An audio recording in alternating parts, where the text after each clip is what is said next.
Hello વિદ્યાર્થી મિત્રો, structural mechanics 1 ના લેક્ચર નંબર 11 માં હું વંદિત ભટ્ટ તમારા બધાનું સ્વાગત કરું છું. મિત્રો, આજના લેક્ચરમાં આપણે parallel axis theorem, perpendicular axis theorem તેમજ એક્ઝામ્પલ ઓફ ટી સેક્શન વિશેની માહિતી મેળવીશું. આપણે પ્રીવિયસ લેક્ચર એટલે કે સ્ટ્રક્ચરલ મિકેનિક્સ 1 ના લેક્ચર નંબર 10 માં થોડા સ્ટાન્ડર્ડ સેક્શન એટલે કે મોમેન્ટ ઓફ ઇનર્શિયાના જુદા જુદા શેપના આધારે મોમેન્ટ ઓફ ઇનર્શિયાના ઇક્વેશન શું બને છે તેના વિશેની આપણે માહિતી મેળવેલી હતી. તેને કેવી રીતે યાદ રાખવા તેના વિશેની પણ આપણે ટ્રીક વિશે સમજણ મેળવેલી હતી. હવે આજના લેક્ચરમાં આપણે પેરેલલ એક્સિસ થિયરમ કે જે મોમેન્ટ ઓફ ઇનર્શિયાના ચેપ્ટરનો કોર પાર્ટ છે અથવા તો એમ કહી શકાય કે મોમેન્ટ ઓફ ઇનર્શિયાનું બેઝિક ઇક્વેશન છે એ પેરેલલ એક્સિસ થિયરમ દ્વારા આપણને મળે છે. તેવી રીતે પરપેન્ડિક્યુલર એક્સિસ થિયરમ અને ત્યાર પછી આપણે એક્ઝામ્પલ ઓફ ટી સેક્શન એટલે કે જુદા જુદા એક્ઝામ્પલની ગણતરી મોમેન્ટ ઓફ ઇનર્શિયાના એક્ઝામ્પલની ગણતરી કેવી રીતે કરવી તેની બેઝિક ઇન્ફોર્મેશન આજના લેક્ચરમાં આપણે મેળવીશું. તો આપણે શરૂઆત કરીએ parallel axis theorem. Parallel axis theorem માટે સૌથી પહેલા તમારે અહીંયા ફિગર છે એનો કન્સેપ્ટ છે એ સમજવો પડશે. તો આ જે ફિગર છે એ વસ્તુ શું ઇન્ડિકેટ કરે છે કે કોઈ એક લેમિના છે. આ લેમિના ની એક બેઝિક એક્સિસ છે એ એક્સ એક્સિસ છે કે જ્યાં બધો જ માસ છે એ કેન્દ્રિત થાય છે, એટલે કે સેન્ટર ઓફ ગ્રેવિટી છે જે તમે એપ્લાઇડ મિકેનિક્સના ચેપ્ટર નંબર 3 ની અંદર સેન્ટર ઓફ ગ્રેવિટી નો કન્સેપ્ટ ભણી ગયેલા છો. આ સેન્ટર ઓફ ગ્રેવિટી અત્યારે એવું એઝ્યુમ કરેલું છે કે આ લેમિનાનું એક્સ એક્સિસ ઉપર કેન્દ્રિત થયેલું છે. હવે જો આપણે કોઈ એક એવી સ્ટ્રીપ એઝ્યુમ કરીએ કે જે એક્સ એક્સિસ થી અથવા તો એના સેન્ટર ઓફ ગ્રેવિટી થી અમુક y જેટલા ડિસ્ટન્સ છે, અહીંયા તમે જોઈ શકો છો કે y જેટલું ડિસ્ટન્સ છે આ એક સ્ટ્રીપ છે એ આપણે એઝ્યુમ કરેલી છે. તો આ ડિસ્ટન્સ CG થી y જેટલું ડિસ્ટન્સ છે અને તેના આધારે સેન્ટર ઓફ ગ્રેવિટી અને તેના આધારે મોમેન્ટ ઓફ ઇનર્શિયા આ સ્ટ્રીપનું શું મળી શકે તેનું ઇક્વેશન છે એનો ફંડામેન્ટલ છે એ પેરેલલ એક્સિસ થિયરમમાં સમજાવવામાં આવેલો છે. તો બેઝિક કન્સેપ્ટ જો ફરી પાછું આપણે ડિસ્કસ કરીએ તો એક લેમિના છે અને લેમિનાની એક સેન્ટર ઓફ ગ્રેવિટીનો પોઈન્ટ બતાવેલો છે જે એક્સ એક્સિસ થ્રુ પાસ થાય છે. આ એક્સ એક્સિસ થી અથવા તો સેન્ટર ઓફ ગ્રેવિટીના પોઈન્ટથી અમુક ડિસ્ટન્સ છે એટલે કે y જેટલા ડિસ્ટન્સે એક સ્ટ્રીપ આપણે એઝ્યુમ કરેલી છે. આ સ્ટ્રીપનું મોમેન્ટ ઓફ ઇનર્શિયાનું ઇક્વેશન પેરેલલ એક્સિસ થિયરમ દ્વારા આપણે મેળવી શકીએ છીએ.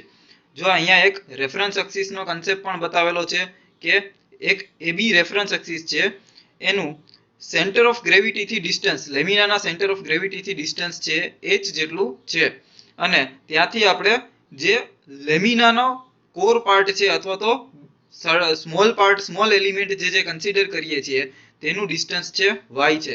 તો ટોટલ h વત્તા y આટલું અંતર છે એનું મોમેન્ટ ઓફ ઇનર્શિયા આ એરિયાનું કેટલું મળે છે તે પેરેલલ એક્સિસ થિયરમ દ્વારા આપણે સમજી શકાશું. તો હવે પેરેલલ એક્સિસ થિયરમનું જે સ્ટેટમેન્ટ છે, if Ig is the moment of inertia of a plane area about an axis passing through its center of gravity, then moment of inertia of the area about axis AB parallel to the first axis and a distance h from center of gravity is given by IAB is equal to Ig plus AH square.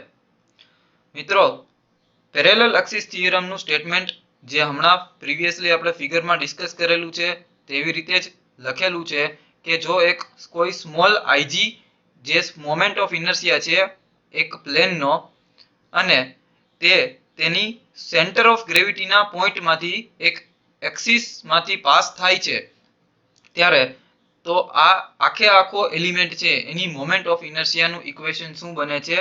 I AB is equal to IG plus AH નો square. અને આ જે distance છે એ ક્યાંથી calculate કરેલું છે? તો એક રેફરન્સ એક્સિસ છે, એ રેફરન્સ એક્સિસ AB નામ આપેલું છે. એ AB થી h જેટલા અંતરે આ મોમેન્ટ ઓફ ઇનર્શિયાનો સેન્ટર ઓફ ગ્રેવિટી, આ લેમિનાનો સેન્ટર ઓફ ગ્રેવિટીનો પાર્ટ છે h જેટલા અંતરે આવેલું છે. તો IAB is equal to IG plus AH નો સ્ક્વેર. આ ઇક્વેશન દરેકે દરેક એક્ઝામ્પલમાં ખૂબ જ ઇમ્પોર્ટન્ટ છે, તેથી તમે આ ઇક્વેશનને એક નોટ કરી લો. IAB is equal to IG plus AH નો સ્ક્વેર, જ્યાં IAB શું છે? Moment of inertia of area about AB, એટલે કે AB થી મોમેન્ટ ઓફ ઇનર્શિયા કોઈ એક લેમિનાનું કેટલું થશે તે સમજાવેલું છે. IG શું છે? તો કે moment of inertia area about CG, એટલે કે આ AB નું CG થી મોમેન્ટ ઓફ ઇનર્શિયા કેટલું થશે તે સમજાવેલું છે. A is equal two area of the section, એટલે કે આખે આખો જે સેક્શન છે લેમિના છે એનો એરિયાને સ્મોલ a વડે દર્શાવેલું છે. અને h is equal two distance between CG of section and axis AB, એટલે કે આ અંતર છે h એ શું બતાવે છે? તો કે એક્સ એક્સિસ થી આ રેફરન્સ એક્સિસ સુધીનું અંતર છે એ કેટલું છે તે સમજાવેલું h દ્વારા સમજાવેલું છે. તો પેરેલલ એક્સિસનો કન્સેપ્ટ છે એ આવી રીતે રિપ્રેઝેન્ટ કરેલો છે. ખાસ અહીંયા હજી એક વખત રિમાઇન્ડ કરાવું છું કે આ એક ઇક્વેશન છે IAB is equal to IG plus AH નો સ્ક્વેર. આ ઇક્વેશન છે એ તમારે દરેકે દરેક એક્ઝામ્પલમાં મોમેન્ટ ઓફ ઇનર્શિયાની ગણતરી કરતી વખતે મૂકવાનું રહેશે, તો આ ઇક્વેશન યાદ રાખવાનું થશે. તો આવી રીતે પેરેલલ એક્સિસનો થિયરમ છે એ સમજી લીધા બાદ હવે આપણે પરપેન્ડિક્યુલર એક્સિસ થિયરમ વિશે માહિતી મેળવીએ. પરપેન્ડિક્યુલર એક્સિસ થિયરમમાં પણ સેમ આપણે એક ફિગર છે એ સમજીશું કે એક એક્સ એક્સિસ છે, કોઈ એક ઓરિએન્ટેશન પોઈન્ટ છે, એનું એક એક્સિસ એટલે કે આડી દિશાની અંદર એક પાર્ટ બતાવેલો છે. ત્યારબાદ એક y એક્સિસ ડિરેક્શન છે અને એક z એક્સિસ ડિરેક્શન આપેલી છે. તો આ ત્રણે ત્રણ ડિરેક્શનની અંદર કોઈ બે એક્સિસના આધારે આપણે થર્ડ એક્સિસમાં એનું જો મોમેન્ટ ઓફ ઇનર્શિયાની વેલ્યુ ફાઇન્ડ કરવી હોય તો કેવી રીતે ફાઇન્ડ કરવી તેની થિયરમ છે એ પરપેન્ડિક્યુલર એક્સિસ થિયરમમાં બતાવેલી છે. તો જો એનું સ્ટેટમેન્ટ વાંચીએ આપણે તો if Ixx and Iyy be the moment of inertia of a plane section about two perpendicular axes meeting at 0 point, અથવા તો એને O point પણ કહી શકાય, જો અહીંયા તમે ફિગરમાં એ વસ્તુ ડિનોટ કરેલી છે, એક O point બતાવેલો છે, ત્યાં મળે છે the moment of inertia Izz about zz axis perpendicular to the plane and passing through the intersection of xx and yy axis is given by this equation is Izz is equal to Ixx plus Iyy. Content છે એ વસ્તુ કહેવા માંગે છે કે x axis ઉપરથી જો કોઈ moment of ઇનર્શિયાની વેલ્યુ મળેલી હોય, વાય એક્સિસ ઉપરથી જો કોઈ મોમેન્ટ ઓફ ઇનર્શિયાની વેલ્યુ મળેલી હોય અને તે બંનેની એક્સિસ છે એ એક 0 પોઈન્ટ અથવા તો O પોઈન્ટ ઉપર મીટ થાય છે, મળે છે, તો હવે ZZ એક્સિસ આપણે ફાઇન્ડ કરવી છે. તો ZZ એક્સિસનું જે મોમેન્ટ ઓફ ઇનર્શિયા છે એ શું કહી શકાય? તો કે આ એક્સ એક્સિસનો મોમેન્ટ ઓફ ઇનર્શિયાની વેલ્યુ પ્લસ વાય એક્સિસના મોમેન્ટ ઓફ ઇનર્શિયાની બંનેનો સમેશન કરશો એટલે Izz ની વેલ્યુ મળી શકે. અહીંયા પણ આપણે Izz શું છે?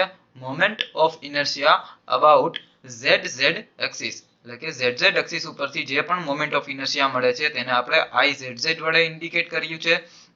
Ixx is equal to moment of inertia of area about xx axis, એટલે કે xx axis ઉપર જે પણ મોમેન્ટ ઓફ ઇનર્શિયાની વેલ્યુ મળશે તેને Ixx ના સિમ્બોલ વડે દર્શાવીશું.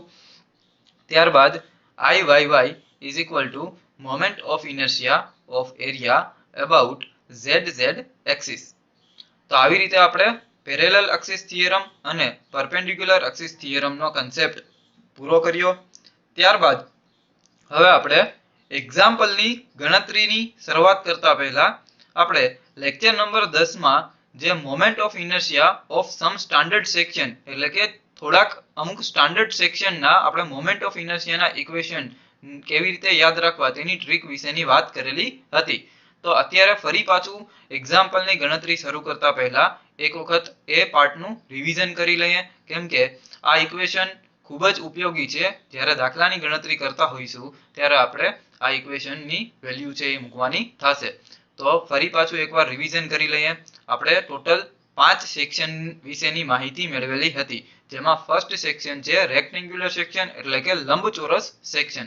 જો કોઈ લંબચોરસ સેક્શન આપેલો છે અને તેનું તમારે x એક્સિસ અબાઉટ જો મોમેન્ટ ઓફ ઇનર્શિયાની વેલ્યુ ફાઇન્ડ કરવી છે તો તેનું ઇક્વેશન થશે bd³ / 12 એટલે કે બેઝનો એક વેલ્યુ તેમજ તેની ડેપ્થની 3 ગણી વેલ્યુ.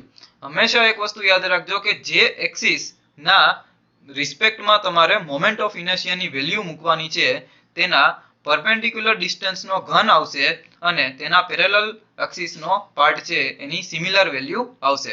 એટલે કે b ની સિંગલ વેલ્યુ મૂકવાની થશે ત્યારે d ની ક્યુબ મૂકવાનો થશે. એટલે કે Ixx = bd³ / 12. તેવી રીતે જો આપણે Iyy વિશે ડિસ્કસ કરીએ એટલે કે moment of inertia about y axis, તો અહીંયા પણ એ જ કન્સેપ્ટ લાગુ પડશે. Iyy = db³ / 12. તો ડેપ્થ છે એ અહીંયા પેરેલલ ડિસ્ટન્સ થઈ જશે આ એક્સિસને અને b છે એનું પરપેન્ડિક્યુલર ડિસ્ટન્સ થઈ જશે. એટલે કે d ની સિમિલર સિંગલ વેલ્યુ આવશે અને b નો ઘન આવશે એટલે db³ / 12. પછી I બેઝ ઉપરથી bd³ / 3 અને એવી રીતે સેક્શન મોડ્યુલસની જો વેલ્યુ ફાઇન્ડ કરવાની હશે તો bd² / 6 A zz axis about અને zyy = db²/6. આ રીતના આપણે રેક્ટેન્ગ્યુલર સેક્શનના ઇક્વેશન જે પ્રીવિયસ લેક્ચરમાં જોયેલા હતા એક વખત રિવિઝન કર્યું. ત્યારબાદ આપણે હોલો રેક્ટેન્ગ્યુલર એટલે કે જો કોઈ અંદરથી પોલો રેક્ટેન્ગ્યુલર સેક્શન આપેલો હોય તો ત્યારે તેની મોમેન્ટ ઓફ ઇનર્શિયા કેવી રીતે ફાઇન્ડ કરવી તેના ઇક્વેશન્સ વિશે વાત કરીએ. અહીંયા પણ બે વેલ્યુ આવશે Ixx અબાઉટ અને Iyy અબાઉટ. એટલે એવી રીતે જો Ixx અબાઉટ આપણે વેલ્યુ ફાઇન્ડ કરવી છે મોમેન્ટ ઓફ ઇનર્શિયાનું ઇક્વેશન શું થશે bd³ / 12 માઇનસ સ્મોલ bd³ / 12. એટલે કે આપણે આટલો પાર્ટ છે એ રિમૂવ કરવો પડશે તો આપણને બાકીનો જેટલો પાર્ટ છે વચ્ચેનો આ દરેક પાર્ટ છે એની વેલ્યુ આપણને મળી જશે. તો એના માટે શું કરશું, કેપિટલ B ની વેલ્યુ આપેલી છે અને કેપિટલ D ની વેલ્યુ આપેલી છે તો capital B * capital D³ / 12 minus small b * small d³ / 12. Iyy =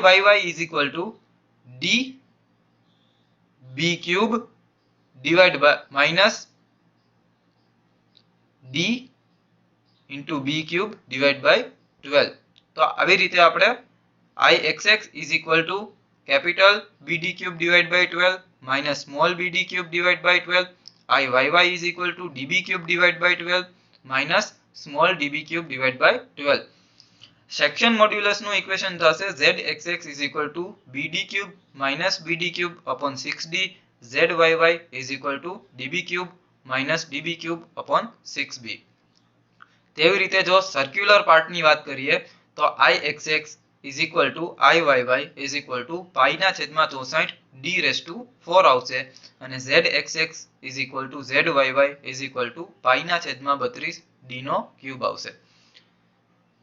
hollow circular section વિશે વાત કરીએ આપણે તો Ixx Iyy = π/64 d4 તેવી રીતે zxx zyy = π/d4 - d4/32d. ત્યારબાદ ટ્રાયેંગ્યુલર સેક્શન વિશે વાત કરીએ. I બેઝ એટલે કે અહીંયા આપણે ત્રણ પાર્ટની અંદર આપણે વેલ્યુ મેળવી શકીએ મોમેન્ટ ઓફ ઇનર્શિયાની. બેઝથી મેળવી શકીએ, એક CG થી મેળવી શકીએ અને એક એના ટોપ ફ્લેંજથી મેળવી શકીએ. તો I બેઝનું ઇક્વેશન થશે bh³ / 12 CG ના પાર્ટથી BH³ upon 36 અને ટોપ પાર્ટથી થશે BH³ divided by 12 BH³ divided by 4. તો આવી રીતે આપણે 5 પાર્ટની વેલ્યુ મેળવી. હવે આપણે એક્ઝામ્પલની ગણતરી કરીએ. Calculate IXX and IYY for a T section with flange and web, each of 60 mm into 20 mm. First of all તમને રકમ છે એ પ્રોપરલી સમજવી પડશે. તો રકમમાં તમારે શું ફાઇન્ડ કરવાનું છે? IXX અને IYY. IXX નો મતલબ થશે moment of inertia about XX axis અને IYY નો મતલબ થશે moment of inertia about YY axis. તમને રકમમાં એક ટી સેક્શન આપેલો છે. ટી સેક્શનની એક ફ્લેંજ હોય છે અને એક વેબ હોય છે. હંમેશા એક વસ્તુ યાદ રાખજો કે જે હોરિઝોન્ટલ પાર્ટ હશે, એટલે કે અહીંયા જો તમને આ પાર્ટ બતાવેલો છે આખો, એનું શું છે? ફ્લેંજ પાર્ટ છે. અને આ ઊભો વર્ટિકલ પાર્ટ છે એ શું છે? એનો વેબ પાર્ટ છે. અને બંનેના ડાયમેન્શન આપેલા છે 60 mm into 20 mm, એટલે કે 60 mm એની પહોળાઈ આપેલી છે અને 20 mm એની ઊંડાઈ આપેલી છે. આવી રીતે 60 mm એની વર્ટિકલ પહોળાઈ આપેલી છે અને 20 mm એની જાડાઈ આપેલી છે. એટલે એક ટી સેક્શન છે કે જેનું ફ્લેંજ અને વેબનું બંનેનું માપ કેટલું છે? 60 mm ગુણ્યા 20 mm. અહીંયા તમારે એક પાર્ટ છે એ એપ્લાઇડ મિકેનિક્સ એટલે કે સેકન્ડ સેમિસ્ટરમાં જે એક કન્ટેન્ટ આવતો હતો તેના વિશેની થોડીક બ્રીફ ઇન્ટ્રોડક્શન જો તમારે સમજવી હોય તો એક્સિસ ઓફ રેફરન્સ અને એક્સિસ ઓફ સિમેટ્રી આ બે પાર્ટ છે એ ફરી પાછા સમજવાના થશે. તો સૌથી પહેલા આપણે એક્સિસ ઓફ સિમેટ્રીનો કન્સેપ્ટ છે એ સમજીએ.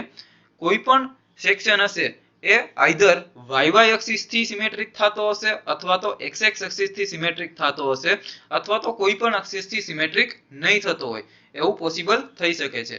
અત્યારે આપણે ટી સેક્શન છે એ YY એક્સિસ થી સિમેટ્રિક છે એવું કહી શકાય. અહીંયા Y એક્સિસ છે એનાથી સિમેટ્રિક છે અને X એક્સિસ છે તેનાથી સિમેટ્રિક નથી તેવું આપણે સ્ટેટમેન્ટ આપી શકીએ છીએ. અગેન રિપીટ કરું છું, ટી સેક્શન છે એ YY એક્સિસ થી સિમેટ્રિક છે અને XX એક્સિસ થી સિમેટ્રિક નથી. હવે YY એક્સિસ થી સિમેટ્રિક છે એવું કેવી રીતે કહી શકાય? તો તમે જોઈ શકો છો અહીંયા કે Y એક્સિસ છે ત્યાંથી તેનો એક જમણી બાજુનો ભાગ અને એક ડાબી બાજુનો પાર્ટ, આ બંને પાર્ટ છે એ ઇક્વલી ડિવાઇડેડ થયેલા છે. એટલે કે જો તમે અહીંયા પ્રોપરલી સમજવું હોય તો આ જે પાર્ટ છે ત્યાંથી આટલો પાર્ટ, ત્યાંથી આ ભાગ અને આટલો, આ જે છે એ જમણી બાજુનો ભાગ છે અને સેમ એટલો જ ભાગ છે એ અહીંયાથી આટલો ભાગ અને લાસ્ટમાં અહીંયા ટચ થાય છે. તો તમે જોઈ શકો છો કે જમણી બાજુનો ભાગ અને ડાબી બાજુનો ભાગ એ બંને ઇક્વલ શેપની અંદર ડિવાઈડ થયેલા છે. આ ઇક્વલ શેપનો મતલબ શું થયો કે આપેલો ટી સેક્શન છે એ YY એક્સિસ થી સિમેટ્રિક છે.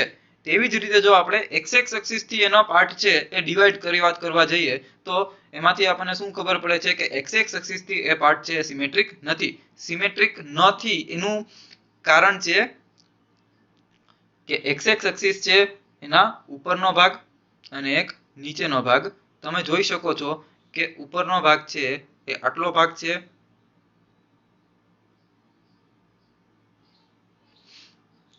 અને નીચેનો ભાગ છે એ આટલો પાર્ટ છે. તો આ બંને પાર્ટ છે એ એકબીજા જેવા નથી અથવા તો સરખા ભાગની અંદર વહેંચાયેલા નથી. તો આ રીતે આપણે એક્સિસ ઓફ સિમેટ્રીનો કન્સેપ્ટ છે સમજી લીધો. હવે તેવી રીતે જો તમને બીજો કોઈ એક એક્ઝામ્પલના સેક્શનની વાત કરીએ તો આપણે અહીંયા એલ સેક્શન છે એ કન્સિડર કરીએ છીએ. એલ સેક્શનનો એક પાર્ટ તમને જસ્ટ એક્ઝામ્પલના પાર્ટમાં સમજાવું છું કે એની કોઈ એક એક્સિસ છે Y એક્સિસ છે અને આ XX એક્સિસ છે. એવી રીતે આ Y એક્સિસ છે. તો અહીંયા તમે જોઈ શકો છો કે આ પાર્ટ છે એ એક પણ એક્સિસ થી સિમેટ્રિક નથી. જો તમે એક્સ એક્સિસ થી કન્સિડર કરો છો તો એનો ઉપરનો ભાગ છે એ આટલો ભાગ છે અને નીચેનો ભાગ છે એ આટલો ભાગ છે. તો એવી રીતે વાય એક્સિસ છે એમાંથી આ બાજુ અને ડાબી બાજુ ગમે એ બાજુથી તમે ચેક કરી શકો છો એક પણ પાર્ટ છે એ સિમેટ્રિકલ નથી. તેથી આપણે એવું ડિક્લેર કરી શકીએ કે એલ સેક્શન છે એ કેવો છે, બોથ એક્સિસ થી સિમેટ્રિક નથી. જ્યારે અમુક સેક્શન છે એ એક્સ એક્સિસ થી સિમેટ્રિક હશે, અમુક સેક્શન વાય એક્સિસ થી સિમેટ્રિક હશે અને અમુક સેક્શન છે એ બંને સેક્શન થી બંને એક્સિસ થી સિમેટ્રિક નહીં હોય. તો આવી રીતે અને તેવી રીતે બંને એક્સિસ થી સિમેટ્રિક હોઈ પણ શકે છે. આવી 4 પોસિબિલિટી થઈ શકે છે. જેમ આપણે એક્ઝામ્પલની ગણતરી કરતા જાશું તેમ તમને એક્સિસ ઓફ સિમેટ્રીનો કન્સેપ્ટ છે એ સમજાઈ જશે. હવે એક્સિસ ઓફ રેફરન્સ જે એપ્લાઇડ મિકેનિક્સનો બીજો જે કન્સેપ્ટ છે તમારે મોમેન્ટ ઓફ ઇનર્શિયાના ચેપ્ટરમાં એપ્લાય કરવાનો છે એ બીજો પાર્ટ કયો છે, એક્સિસ ઓફ રેફરન્સનો. તો અહીંયા તમે જોઈ શકો છો કે સૌથી મહત્તમ ડાબી બાજુ એટલે શું થશે તો કે કોઈ પણ સેક્શન છે એની મેક્સિમમ ડાબી બાજુ એટલે આ પોર્શન થશે. આ પોર્શનને અડીને એક રેફરન્સ લાઈન છે આપણે ખેંચવાની છે નીચે સુધી. ત્યારબાદ એક સેક્શન છે એની મહત્તમ નીચેની બાજુ એટલે કે સૌથી બોટમ લાઈન છે તે પાર્ટ છે એની લાઈન છે આપણે ખેંચવાની થશે એટલે કે આ બોટમ લાઈન થશે. આ બોટમ લાઈન ને જો આ ડિરેક્શનમાં આપણે લાંબી ખેંચીએ અને ઈ બે પોઈન્ટ છે એ ક્યાં મળે છે, અહીંયા ઇન્ટરસેક્ટ થાય છે. તો આ જે પોઈન્ટ થશે એ શું થશે, રેફરન્સ પોઈન્ટ થશે. અને ઊભી વર્ટિકલ લાઈન છે ઈ એક્સ એક્સિસ માટેની રેફરન્સ લાઈન થશે અને આડી હોરિઝોન્ટલ લાઈન છે એ વાય એક્સિસ માટેની રેફરન્સ લાઈન થશે. તો આ ફંડામેન્ટલનો ઉપયોગ પણ આપણે મોમેન્ટ ઓફ ઇનર્શિયાના દાખલાને વેલ્યુ ફાઇન્ડ કરવા માટે કરીશું. હવે દાખલાની ગણતરી તરફ આગળ વધીએ તો સૌથી પહેલા આપણે એ વસ્તુ સમજવાની થશે કે the section is symmetrical about Y axis. જેવી રીતે આપણે પ્રીવિયસલી ડિસ્કસ કરેલું છે કે વાય એક્સિસ થી સિમેટ્રિક છે, તેથી તેનો ઓપોઝિટ બાર છે એ ડિરેક્ટલી તમને મળી જશે. ઓપોઝિટ બાર એટલે શું થશે કે વાય એક્સિસ છે તો એક એનો એક્સ બાર હશે અને એક એનો વાય બાર હશે. એક સ્ટેટમેન્ટ છે એ યાદ રાખી લો કે જે એક્સિસ થી સિમેટ્રિક છે તેનો ઓપોઝિટ બાર છે એ તમને ડિરેક્ટલી મળે છે. એટલે કે અહીંયા આપણો સેક્શન છે એ વાય એક્સિસ થી સિમેટ્રિક છે, તેથી તેનો એક્સ બાર છે એ સીધો મળી જશે. તો એક્સ બાર છે એ કઈ રીતે મળી જશે તો હમણાં જ તમે રેફરન્સ લાઈન છે એ કન્સિડર કરી. આ રેફરન્સ લાઈન થી મેક્સિમમ જે આડું અંતર છે એ કેટલું થશે, આ પોઈન્ટ થી લઈ અને આ પોઈન્ટ સુધીનું એટલે ટોટલ કેટલું છે 60 mm. તો 60 ડિવાઈડ બાય 2 એટલે કેટલું થશે 30 mm. તો આવી રીતે આપણે એક્સ બારની વેલ્યુ છે એ ડાયરેક્ટ મળે છે. ત્યારબાદ આપણે વાય બારની વેલ્યુ છે એ ફાઇન્ડ કરવી પડે છે. બે વેલ્યુ મળશે એક્સ બાર અને વાય બાર. તો એમાં એક્સ બાર આપણને ડિરેક્ટલી મળી ગયો 30 mm.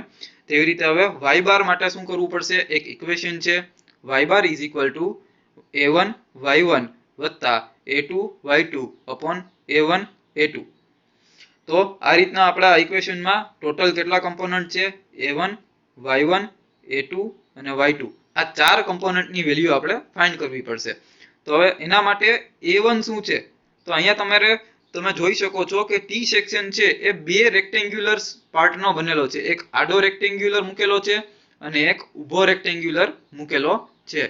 તો આડો અને ઊભો રેક્ટેન્ગ્યુલર એટલે કે આ આડો પાર્ટ છે એને પાર્ટ 1 નામ આપેલું છે અને ઊભો પાર્ટ છે એને બીજો પાર્ટ નામ આપેલો છે. તો પેલો જે પાર્ટ છે એનો એરિયા છે એને a1 ના સિમ્બોલ વડે દર્શાવ્યું છે, બીજો જે પાર્ટ છે એને a2 ના સિમ્બોલ વડે દર્શાવેલું છે. એવી રીતે પેલા પાર્ટનું CG થી આ જે સેન્ટર ઓફ ગ્રેવિટી છે ત્યાંથી પેલા પાર્ટનું સેન્ટર લાઇનનું જે ડિસ્ટન્સ છે એ શું છે h1 નામ આપેલું છે અને બીજા પાર્ટનું હાફ સેન્ટર થી લઈ અને એનું CG સુધીનું અંતર છે એને h2 નામ આપેલું છે. આટલા કન્સેપ્ટ છે એ સમજ્યા પછી આપણે વાય બાર ની વેલ્યુ છે એ ઈઝી બની જશે ફાઇન્ડ કરવી. વાય બાર નું ઇક્વેશન શું છે, a1 y1 વત્તા a2 y2 અપોન a1 વત્તા a2. તો a1 ફાઇન્ડ કરવા માટે શું છે, પહેલો છે એ 60 ગુણ્યા 20 થશે એટલે 1200 mm² આવશે. y1 શું થશે તો તમે અહીંયા એના માટે ફરી પાછી એકવાર ફિગર ઓબ્ઝર્વ કરવી પડશે. તમે જોઈ શકો છો કે આપણી મેક્સિમમ બોટમ લાઈન છે.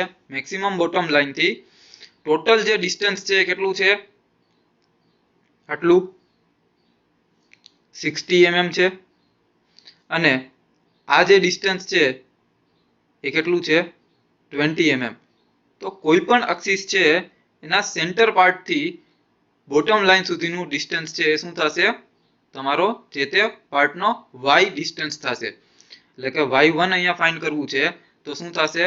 60 આ જેટલું પાર્ટ છે, આની હાઈટ છે 60 છે, અને બીજા જે પાર્ટની ટોટલ હાઈટ છે એ 20 છે. 20 ના અડધા કેટલા થશે? 10 થશે. તો 60 વત્તા 10 ઇઝ ઇક્વલ ટુ 70. તેવી રીતે એરિયા 2 એટલે શું થશે? તો અહીંયા તમે જોઈ શકો છો આ પણ એક રેક્ટેન્ગ્યુલર સેક્શન છે. રેક્ટેન્ગ્યુલર સેક્શનનો જે આ પાર્ટ છે તો એની લંબાઈ અને પહોળાઈ આવશે. કોઈ પણ લંબચોરસ છે એનો એરિયા ફાઇન્ડ કરવાનું ઇક્વેશન શું હોય? પહોળાઈ ગુણ્યા ઊંડાઈ. તો પહોળાઈ કેટલી છે? 20 અને ઊંડાઈ કેટલી છે? 60. તો 20 ગુણ્યા 60 એટલે 1200 થશે. એટલે એરિયા 2 ની વેલ્યુ પણ 1200 mm² આવશે. ત્યારબાદ આપણે h2 ની વેલ્યુ ફાઇન્ડ કરવાની છે, અથવા તો y2 ની વેલ્યુ. તો y2 ની જે વેલ્યુ ફાઇન્ડ કરીશું એ કેવી રીતે કરીશું? તો આ જે પાર્ટ છે એના સેન્ટર થી લઈ અને સીજી સુધીનું, એટલે કે બીજો જે પાર્ટ છે એની સેન્ટરની લાઈન છે, આટલું જે ડિસ્ટન્સ છે એ કેવી રીતે મળશે? એ આપણી વેલ્યુ થશે.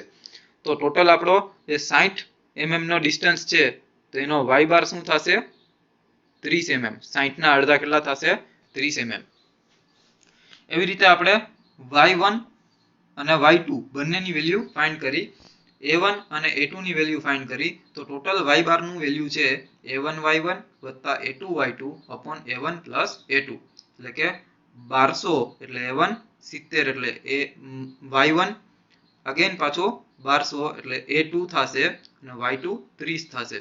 અહીંયા 1200 અને 1200 કેમ કે a1 અને a2 બંનેની વેલ્યુ કેટલી થશે? 1200. આ બધાની ગણતરી કેલ્ક્યુલેટરમાં કરીશું એટલે y બાર ની વેલ્યુ મળશે 50. તો x bar is equal two આપણને 30 મળ્યું અને y bar is equal two 50 મળ્યું. તો 30 અને 50 છે એ શું થશે? તમારા x બાર અને y બાર ના વેલ્યુ થશે. હવે આપણે ixx1, ixx2 અને ixx એની વેલ્યુ ફાઇન્ડ કરવાની થશે. તેવી રીતે iyy1, iyy2 અને iyy ની વેલ્યુ ફાઇન્ડ કરવાની થશે. અને અલ્ટિમેટલી આપણે ixx અને iyy ની જે ફાઇનલ વેલ્યુ આવશે તે આપણા જવાબ થશે. તો અહીંયા આપણે first of all ixx find કરીએ. તો ixx માટે અહીંયા ઇક્વેશન છે ig વત્તા ah નો square. ig is equal to શું થશે? તો કે તમારી પાસે 5 ઇક્વેશન હતા. એક રેક્ટેન્ગ્યુલર સેક્શન હતું. તો રેક્ટેન્ગ્યુલર સેક્શનનું x એક્સિસ અબાઉટ નું ઇક્વેશન શું હતું? I is equal to ixx is equal to bd cube divided by 12. આવું ઇક્વેશન તમને જો યાદ આવતું હોય તો આપણી પાસે પહોળાઈ કેટલી છે આ રેક્ટેન્ગ્યુલર સેક્શનની પહેલા પાર્ટની? 60. d ડેપ્થ 20 છે. તો 60 એને ગુણ્યા 20 નો ક્યુબ ડિવાઇડ બાય 12 વત્તા એરિયા કેટલો છે? 1200. અને h નું ઇક્વેશન છે જે તમારે કમ્પ્લીટલી યાદ રાખવાનું છે. પહેલા પાર્ટનું h નું ઇક્વેશન શું થશે? y1 માઇનસ y બાર. એટલે y1 ની વેલ્યુ કેટલી છે? 70 અને y બાર ની વેલ્યુ કેટલી મળી આપણને? 50. તો 70 માંથી 50 બાદ કરતા આપણને 20 નો સ્ક્વેર ની વેલ્યુ મળશે. h સ્ક્વેર કરવાનો છે એટલે હોલ સ્ક્વેર કન્સિડર કરીએ છીએ અહીંયા. તો આની કેલ્ક્યુલેટરમાં ગણતરી કરીશું તો 5.20 ગુણ્યા 10 ની 5 mm⁴ જેટલી વેલ્યુ આવશે. તેવી રીતે આપણે ixx ફાઇન્ડ કરીએ તો સેમ એના માટે પણ ઇક્વેશન છે ig વત્તા ah નો સ્ક્વેર. આ સ્ટાન્ડર્ડ ઇક્વેશન છે જે તમારે યાદ રાખવાનું છે. હવે સેકન્ડ પાર્ટ છે એની પોઝિશન કેવી છે? વર્ટિકલી રેક્ટેન્ગ્યુલર છે. તો વર્ટિકલ રેક્ટેન્ગ્યુલર છે તો અહીંયા ડાયમેન્શન્સ છે એ ખાલી ચેન્જ થઈ જશે. આપણી પાસે આ જે એની થિકનેસ છે એ કેટલી થઈ જશે? 20 થઈ જશે. એટલે કે ઈ b પહોળાઈ આવી જશે. અને આ હાઈટ હતી એ શું થઈ જશે? એની ડેપ્થ થઈ જશે એ 60 થઈ જશે. એટલે કે 20 ગુણ્યા 60 એટલે એનો એરિયા છે એ સેમ જ રહેશે, પણ અહીંયા ઇક્વેશન છે y એક્સિસ આપણે શું ફાઇન્ડ કરીએ છીએ તો કે હવે વર્ટિકલી જો x એક્સિસ અબાઉટ તમારે ફાઇન્ડ કરવું છે તો વર્ટિકલી x એક્સિસ અબાઉટ માટે શું થશે, અગેન ઇક્વેશન તો ઈ જ થશે b d³ ડિવાઇડ બાય 12.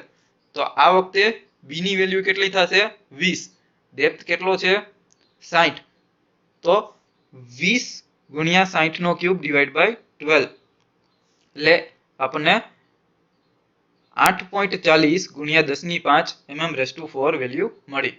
હવે ટોટલ Ixx છે એ કેવી રીતે ફાઇન્ડ કરવાનો તો કે Ixx1 ની વેલ્યુ અને Ixx2 ની જે વેલ્યુ મળી એની બેનો સરવાળો કરીશું એટલે આપણને શું મળશે Ixx ની વેલ્યુ મળી.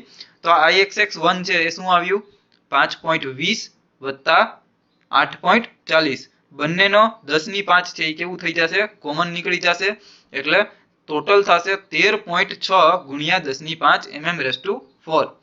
તેવી રીતે જો આપણે Iyy1 ડિસ્કસ કરીએ તો Iyy1 માટે પણ સેમ ઇક્વેશન આવશે Ig વત્તા ah નો સ્ક્વેર. સ્ટાન્ડર્ડ ઇક્વેશન છે, માત્ર ને માત્ર Ig ની વેલ્યુ છે એ ચેન્જ થશે ઈ બેઝડ ઓન શેપ ઉપર કે અહીંયા તમારો શેપ છે એ રેક્ટેન્ગ્યુલર છે, ટી સેક્શન છે એટલે બંને પાર્ટ 1 અને પાર્ટ 2 કેવા છે રેક્ટેન્ગ્યુલર સેક્શન છે. તો હોરિઝોન્ટલ પાર્ટ છે પહેલો પાર્ટ અને એને આપણે y એક્સિસ ના અબાઉટ આપણે મોમેન્ટ ઓફ ઇનર્શિયા ફાઇન્ડ કરવી છે. તો ફરી પાછું એક વખત યાદ કરાવું છું કે Iy નું ઇક્વેશન શું હતું d b³ ડિવાઇડ બાય 12. તો Iyy is equal two db³/12. તો d કેટલો છે 20 અને b કેટલો છે 60. તો જો એ જ પ્રમાણે વેલ્યુ મૂકેલી હશે d 20 અને 60 નો ક્યુબ ડિવાઇડ બાય 12 આ ઇક્વેશન નો ઉપયોગ કરવાનો થશે. એના વત્તા a is equal two area એટલે કે 1200 આવશે અને h અહીંયા પાછો તમને ઇક્વેશન છે h is equal two y bar minus y2. તો y બાર ની વેલ્યુ કેટલી છે 50 અને y2 ની વેલ્યુ કેટલી છે 30, જે તમે હમણાં જ પ્રીવિયસલી ફાઇન્ડ કરેલું છે. y બાર ની વેલ્યુ 50 અને y2 ની વેલ્યુ કેટલી છે 30. y બાર માઇનસ y2 એટલે તમને શું મળશે બીજા સેક્શનનો h બાર મળશે. તેવી રીતે તમે જો અહીંયા કન્સિડર કરો 50 - 30 એટલે 20 નો હોલ સ્ક્વેર આવશે અને એને કેલ્ક્યુલેટરમાં ગણતરી કરશો એટલે કે 8.40 ગુણ્યા 10⁵ mm⁴. ટોટલ આપણી પાસે વેલ્યુ આવશે 20 ગુણ્યા 60 નો ક્યુબ ડિવાઇડ બાય 12 એટલે અહીંયા 1200 એરિયા છે અને h ની વેલ્યુ છે આપણે 0 કન્સિડર કરીએ છીએ. હવે h ની વેલ્યુ શું કામે 0 કન્સિડર કરીશું તો અહીંયા આના માટે આપણે ફિગર કન્સિડર કરવી પડશે. ફિગર માટે શું આવશે તમે જોઈ શકો છો કે y એક્સિસ થી આપણે વેલ્યુ ફાઇન્ડ કરીએ છીએ. તો હંમેશા જનરલી જે આપણે જોયું હતું કે સેન્ટર ઓફ ગ્રેવિટી થી જે તે પાર્ટનું ડિસ્ટન્સ છે હાફ ડિસ્ટન્સ છે એ વચ્ચેનું અંતર છે એ શું થશે એનો h થશે. તો અહીંયા આપણે y એક્સિસ થી કન્સિડર કરીએ તો આ સેન્ટર ઓફ ગ્રેવિટી છે અને હોરિઝોન્ટલ ડિસ્ટન્સ એટલે કે કોઈ પણ પાર્ટનું સેન્ટર પાર્ટનું ડિસ્ટન્સ પણ એટલું જ થશે એટલે બંનેની વેલ્યુ સરખી આવશે એટલે એની વેલ્યુ કેવી આવશે 0 આવશે. એટલા માટે આપણે જ્યારે પણ y ના પાર્ટમાં વેલ્યુ ફાઇન્ડ કરીએ છીએ ત્યારે h ની વેલ્યુ કેટલી કન્સિડર કરીએ છીએ 0 કન્સિડર કરવાની થશે. એટલે કે Ig ઇઝ ઇક્વલ ટુ 20 ગુણ્યા 60 નો ક્યુબ અપોન 12 એટલે એની વેલ્યુ કેલ્ક્યુલેટરમાં મૂકશું તો 3.6 ગુણ્યા 10⁵ mm⁴ આવશે. તેવી રીતે Iyy2 પણ Ig વત્તા ah નો સ્ક્વેર એટલે કે એમાં અહીંયા વર્ટિકલ પાર્ટ છે, વર્ટિકલ પાર્ટ માટે શું આવશે આ પાર્ટ છે એ 60 થઈ જશે ડેપ્થ અને આ પાર્ટ છે એ 20 થઈ જશે. તો d * b નો ક્યુબ, d કેટલો છે 60 અને b કેટલું છે 20, d b³/12 વત્તા એરિયાની વેલ્યુ 1200 અને h 0 આવશે તો એની વેલ્યુ આવશે 0.40 ગુણ્યા 10⁵ mm⁴. અને અલ્ટિમેટલી આપણે Iyy1 અને Iyy2 એ બેનો સરવાળો કરીશું એટલે Iyy ની વેલ્યુ આવશે 4 ગુણ્યા 10⁵ mm⁴. તો અહીંયા આપણો લેક્ચર પૂરો કરીએ છીએ આપણે અને આ રીતે આપણે મોમેન્ટ ઓફ ઇનર્શિયાની વેલ્યુ એટલે કે Ixx અને Iyy ની વેલ્યુ કેવી રીતે ફાઇન્ડ કરવી તેની માહિતી મેળવી લીધી. Thank you so much.